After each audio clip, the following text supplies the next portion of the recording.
வணக்கம். நான் doctor Bhavani Sri ALP astrologer.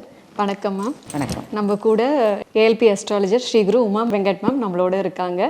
Ma'am, இப்போது ஒரு இந்த இயர்த்தில் நம்ம எல்லாருமே இந்த பூமியில் நம்ம இருக்கோம். நம்ம 360 டிகிரி மூலியமாக நம்ம மானிட்டர் பண்ணப்படுறோமானா அதுதான் உண்மை. இந்த கிரகங்கள் நம்மளை ஆட்டுவிக்குதானா அது உண்மைதான். ஸோ இந்த கிரகங்கள் நமக்கு நன்மை செய்யுமா இல்லை தீமை செய்யுமா அப்படின்ற விஷயங்களை கொஞ்சம் சொல்லுங்கள் மேம். கிரகங்கள் நன்மை செய்யுமா தீமை செய்யுமா அப்படிங்கிறது எல்லாருமே கேட்கக்கூடியது. எனக்கு சூரியன் நல்லா இருக்குது, சூரியன் உதாரணமாக எனக்கு கும்பராசியில் இருக்கிறாங்க, மகர ராசியில் இருக்காங்க, தனுசு ராசியில் இருக்கிறாங்க, சூரியன் நல்லா இருக்குமா? இந்த கும்பம் மகரத்தை விட தனுசு ராசியில் சூரியன் இருக்குது, அது சிறப்பான பலனை கொடுக்குமான்னு ஒரு நண்பர் கேள்வி கேட்டாங்கன்னா கண்டிப்பாக உங்களுக்கு சூரியன்கிறது பிரச்சனை தரக்கூடிய கிரகமாகவே அமையும் அப்படிங்கிறத புரிஞ்சுக்கோங்க.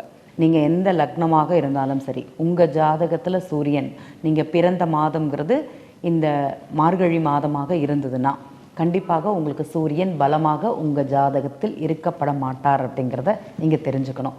ஏன்னா பிரச்சனை தரக்கூடிய இடங்களில் சூரியன் அமர்ந்திருக்கிறார், நமக்கு அங்கே ஒரு தெளிவோ இல்லைன்னா ஒரு குழப்பமான சூழ்நிலை அப்படிங்கிறது அங்கே இருக்கத்தான் செய்யும். மனத்தெளிவுங்கிறது கண்டிப்பாக கிடைக்காது. அதே மாதிரி பிரச்சனைகளை ஜாதகர் தேடி செல்லக்கூடிய ஒரு நிலை அப்படிங்கிறது இருக்கும். இன்னொன்று பார்த்தீங்கன்னா தந்தை மூலமான அனுகூலங்கிறது இந்த ஜாதகருக்கு இருக்காது. பாக்கியங்கிறது பிரச்சனையை கொடுக்குமானா கண்டிப்பாக பிரச்சனையை கொடுக்கும்னு சொல்லலாம். அதே மாதிரி தொழில் சார்ந்த விஷயங்களில் இந்த ஜாதகருக்கு மிகப்பெரிய ஏமாற்றமும் அதே மாதிரி கடனும் விரயமும் ஜாதகருக்கு ஏற்படும்னு சொல்லலாம். இந்த ஜாதக கிரக பலம் அப்படிங்கிறது நீங்கள் எதை நிச்சயம் பண்ணுறீங்க அப்படிங்கிறது தெரியல. 12 ராசி கட்டங்களில் இந்த இடத்துல சூரியன் அமர்ந்தால் நீங்கள் எந்த லக்னமாக இருந்தாலும் சரி, உங்களுக்கு தனுசு ராசியில் சூரியன் இருப்பது அவ்வளோ சிறப்பு கிடையாது அப்படிங்கிறதே சொல்லலாம்.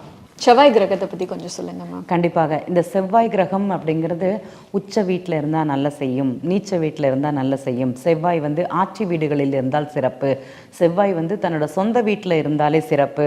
அதே மாதிரி சூரியன் தன்னுடைய நட்சத்திர பாதத்தில் இருந்தாலே சிறப்புன்னு சொல்லுவாங்க. கண்டிப்பாக அப்படி கிடையாது. நம்ம கொஞ்சம் யோசிக்கணும் அப்படிங்கிறத இந்த இடத்துல பதிவு பண்ணிக்கிறேன். இந்த 12 பாவகங்களில் இந்த கடகராசியில் செவ்வாய் அமர்வதும் அதே மாதிரி சிம்ம ராசியில் செவ்வாய் அமர்வதும் அவ்வளோ சிறப்பு கிடையாது. கடகத்தில் செவ்வாய் நீச்ச செவ்வாய் சிறப்பு கிடையாதுன்னு சொல்லிட்டீங்க. சிம்ம ராசியில் செவ்வாய் அமர்வது பலம் அப்படிங்கிறது ஒரு வார்த்தை இருக்குது, அதுவும் அங்கே சரியில்லையானா கண்டிப்பாக சரியில்லை அப்படிங்கிறத இங்கே பதிவு பண்ணலாம். சரிங்க, செவ்வாய் தன்னுடைய வீடான அதாவது விருச்சிக ராசியில் அமரலாமான்னா கண்டிப்பாக செவ்வாய் விருச்சிக ராசியில் அமரும்போது எந்த ஜாதகமாக இருந்தாலும் சரி, என்னுடைய ஜாதகத்தில் செவ்வாய் விருச்சிக ராசியில் இருக்கிறாங்க அப்படின்னா எனக்கு அந்த வீடு சார்ந்த பிரச்சனைகள் அப்படிங்கிறது கொடுக்கும். அதே மாதிரி திருமண உறவுகளில் பிரச்சனை அப்படிங்கிறது கண்டிப்பாக ஏற்படும். சரி, மேஷ ராசியில் செவ்வாய் அமரலாமா? ஏன்னா மேஷ லக்னத்துக்கு அதிபதியும் விருச்சிக லக்னத்துக்கு அதிபதியும் செவ்வாய் தான். இந்த மேஷ ராசியில் அமரும்போது செவ்வாய்க்கு நல்ல பலமான ஒரு இது இருக்குமான்னு கேட்டிங்கன்னா அங்கேயும் கேள்விக்குறி தான். கண்டிப்பாக அவர் அங்கே இருக்கக்கூடாது.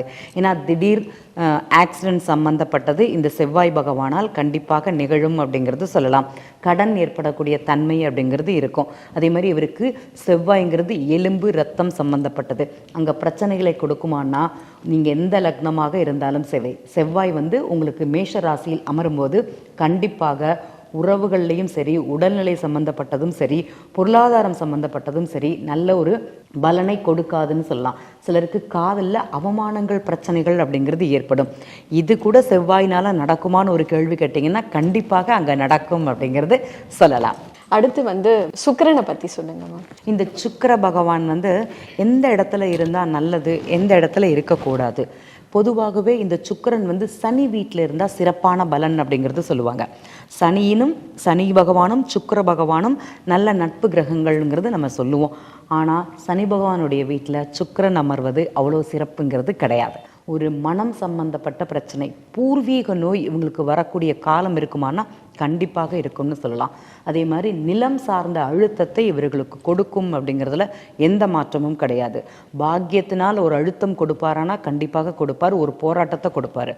அப்பாவுக்கு பிறகு எனக்கு வர வேண்டியது ஆனால் எனக்கு இங்கே பிரச்சனையாக அமையும்னு சொல்லுவோம் அல்லவா, அந்த மாதிரி கும்பராசியில் அமர்ந்த சுக்கிரன் பலனை கெடுப்பாரானா கண்டிப்பாக கெடுப்பார். இந்த சனியும் சுக்கிரனும் இணை பிரியாத இது நல்ல பலனை கொடுப்பாம்பாங்க. எங்கே எடுத்து பண்ண சொல்லுங்க பார்ப்போம். சுக்கிரன்கிறது உணவுக்காரகன்னு சொல்லலாம். உங்களுக்கு சாப்பாடு நேரத்துக்கு கிடைக்குதா, நல்ல ருசியான உணவு கிடைக்குதா அப்படிங்கிறத கூட நீங்கள் யோசிச்சு பாருங்க. என்னுடைய லக்னம் எந்த லக்னமாக இருக்கட்டும், சுக்கிரன் இந்த இரு பாவகங்களில் சனி வீடுகளில் அமர்ந்தால் உங்கள் ஜாதகத்தில் பிரச்சனை இருக்குதான்னா பிரச்சனை கண்டிப்பாக இருக்குது அப்படிங்கிறத சொல்ல முடியும். அடுத்து புதன் பகவானை பற்றி சொல்லுங்க மேம். புதன் எப்போதுமே தன் வீட்டில் இருப்பது அவ்வளோ சிறப்பு கிடையாது. அந்த பாவகத்தில் இருந்தாங்கன்னா இவங்களுக்கு மனம் சார்ந்த பிரச்சனை, பூர்வீகம், தாத்தா பாட்டி உறவுங்கிறது இவங்களுக்கு இருக்காது. இருந்தாலும் சண்டை சச்சரவுகள் அப்படிங்கிறது இங்கே இருக்கும். அதே மாதிரி கணவன் மனைவிக்குள்ள டிவோர்ஸ்டு, கருத்து வேறுபாடு, நண்பர்களால் கடன், சொத்து பிரச்சனை, அதே மாதிரி இந்த குழந்தைகள் மூலமான அவமானம், இதெல்லாம் புதன் மிதுன ராசியில் இருக்கும்போது செய்வாரானா செய்வார். சிலருக்கு பூர்வீகத்தில் வீடு இருக்கும், அதை எழுதி வாங்கலான்னு போகும்போது தாய்மாமனே அந்த வீடுங்கிறது தடுப்பாருன்னு சொல்லலாம். அப்போ அந்த வீட்டில் கோர்ட்டு கேஸு அவர் மூலமாக இயக்கப்படுமானா கண்டிப்பாக இயக்கப்படும். சிலர் எல்லா பேரம்பேத்திகளுக்கும் அழகாக பிரித்து கொடுப்பாங்க. இந்த புதன் வீட்டில் இருக்கக்கூடிய புதனுக்கே அந்த சொத்து பிரச்சனை அப்படிங்கிறது கொடுக்கும். இவர் என்ன பண்ணுவார், கோர்ட்டு கேஸுக்காக போவோன்னு சொல்லிட்டு போவார். அங்கே பிரச்சனை இருக்குமானா கண்டிப்பாக இருக்கும். புதன் பொதுவாகவே மிதுன ராசியில் இருப்பது அவ்வளோ சிறப்பே கிடையாது அப்படிங்கிறத தெரிஞ்சுக்கோங்க. லக்னாதிபதி தன் வீட்டில் இருந்தால் நலம்னு யார் நினைக்கிறீங்களோ இந்த மாதிரி பிரச்சனைகள் உங்களுக்கு இருக்குதா அப்படிங்கிறத யோசிச்சு பாருங்க. கண்டிப்பாக சிந்திக்கப்பட வேண்டிய இடத்துல நீங்க இருக்கிறீங்க. எங்கேயோ ஒரு சிறு தவறுங்கிறது உங்க வாழ்க்கையில நடக்கிறது. அது சரி செய்வதற்குண்டான காலமாக இதுவே அமையும் அப்படிங்கிறத இந்த இடத்துல பதிவு பண்ணிக்கிறேன். அடுத்து குரு பகவான் பத்தி சொல்லுங்க. குரு பகவான் உண்மையிலேயே பார்த்தீங்கன்னா தன் வீட்டில் இருப்பது சிறப்பான கிடையாது. மீன ராசியில குரு பகவான், அதுவும் நெருப்பு கிரகமான குரு பகவான் நீர் ராசியில் இருப்பது அவ்வளோ சிறப்பு கிடையாது. மேடம், இந்த நெருப்புக்கும் நீருக்கும் அவர் தானே அதிபதி. அப்போ அவர் வீட்டிலே இருக்கக்கூடாதுன்னா கண்டிப்பாக இருக்கக்கூடாது. அங்கே பிரச்சனைகள் இருக்குமானா கண்டிப்பாக பிரச்சனைகள் இருக்கும்.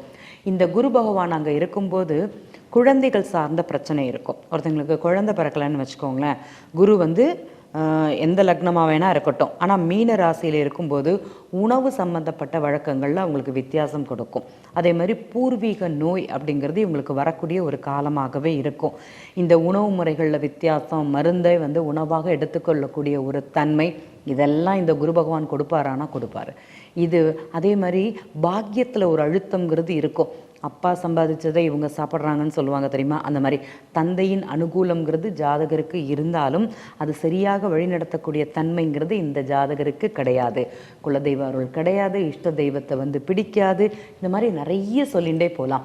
எனக்கு மீன லக்னம் இல்லைனா எனக்கு மீன ராசி, என்னுடைய அதிபதி பூரட்டாதி நட்சத்திரம், என்னுடைய நட்சத்திரம் குரு பகவான் தன்னோட வீட்டிலேயே சுயச்சாரம் வேற இங்கே அப்படி இருந்தார்னா நமக்கு வர்க்கோத்தமமாக இருக்கிறார்னு ஒரு வார்த்தையை வேற சொல்லிடுவாங்க. ஆனால் பிரச்சனை இருக்குமானா இந்த குரு பகவானுக்கு இல்லை, வேற எந்த கிரகமாக இருந்தாலும் சரி பிரச்சனை உண்டா அப்படின்னா கண்டிப்பாக பிரச்சனைங்கிறது இருக்கும்.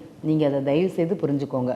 அப்படி உங்கள் ஜாதகத்தில் இந்த மீனராசியில் குரு பகவான் அமர்ந்திருந்தானா எந்தெந்த காலகட்டங்களில் பிரச்சனை, எந்த காலகட்டத்தில் நான் ஒரு செயல் செய்யணும், செய்யக்கூடாது, எதை எப்படி செய்தால் என்னுடைய முன்னேற்ற பாதைக்கு கரெக்டான வழியாக இருக்கும் அப்படிங்கிறத தெரிஞ்சு பண்ணுங்க.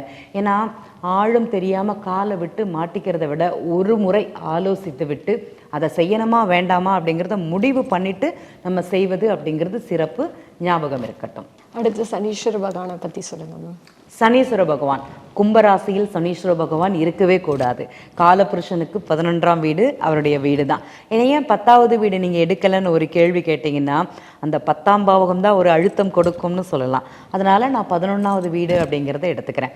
அந்த வீட்டில் சனி பகவான் இருப்பது அவ்வளோ சிறப்புங்கிறது கிடையாது. பிரச்சனைக்குரிய காலமாகவே இருக்கும்.